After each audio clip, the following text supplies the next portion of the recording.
First half అయితే మొత్తం ramp drop ఆడించారు. Screen మీద వచ్చే ప్రతి సీన్ కూడా ఎలా ఉంటుందంటే 1.5 hours ఫస్ట్ హాఫ్ ఉన్నా సరే ఎక్కడ మీరు ఒక్క దగ్గర కూడా మొబైల్ చూడరు, అంత మంచి సీన్స్ అయితే పడ్డాయి.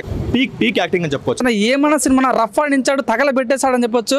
దుల్కర్ సల్మాన్ మనం చూసాం గతంలో లక్కీ భాస్కర్ కానీ సీతారామ కానీ అంతకు మించిన ఒక స్టెప్ ఒక మెట్టెక్కిన సినిమా ఏంటంటే కాంత సినిమా. హీరోయిన్ చాలా బాగా యాక్ట్ చేసింది, డీక్యూ అన్నకి పోటీగా చేసింది. ఇంకా రానా అన్న వచ్చిన తర్వాత సెకండ్ హాఫ్ లో అయితే సినిమా వేరే లెవెల్. ఇంకా ఇది ఒక pure acting related movie.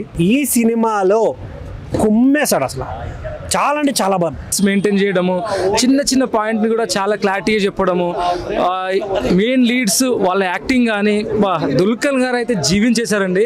Visuals కానీ ఇంకా జేక్స్ విజయ్ గారు మ్యూజిక్ డైరెక్టర్ చించి పడేశారు. థ్రిల్ అవుతారు, ఎంగేజింగ్ గా ఉంది. డ్యూక్యూ గారు యాక్టింగ్ అయితే ఇరగదీస్తారు. చాలా ఎక్సలెంట్ అనిపిస్తుంది. మీకు ఓల్డ్ అప్ బ్యాక్డ్రాప్ మూవీ చూడాలనుకుంటే కాంత మూవీ తప్పకుండా చూడండి. మంచి సబ్జెక్టు, అందరూ యాక్టర్లు చాలా బాగా చేశారు. డైరెక్టర్ గారు ఆయన అనుకున్న పాయింట్ను అనుకున్న విధంగా చెప్పాడు, అందుకే ప్రేక్షకులు ఎంజాయ్ చేస్తున్నారు. అందరికీ నా ధన్యవాదాలు. సెకండ్ హాఫ్ లో రానా వస్తారు, రానా performance peak.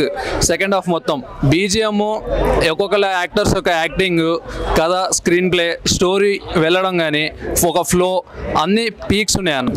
Must watchable movie. Thank you. కాంత ఎలా ఉంది? చాలా బాగుంది అన్న movie. Dulquer Salman acting super గా చేశాడు. వెళ్ళిపోయింది మొత్తం ఇన్వెస్టిగేషన్. రానా యాక్టింగ్ సూపర్ ఉందన్న. మనమైతే ఫ్యామిలీ అందరూ చూడదగిన మూవీ అన్న.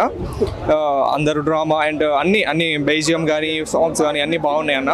కానీ రానా యాక్టింగ్ బాగా నచ్చింది అన్న. అండ్ ఆల్సో దుల్కర్ సల్మాన్ కూడా చాలా బాగా యాక్ట్ చేసిండు అన్న. సూపర్, ఎవరైనా చూడొచ్చు అన్న, ఫ్యామిలీ ఎవరైనా.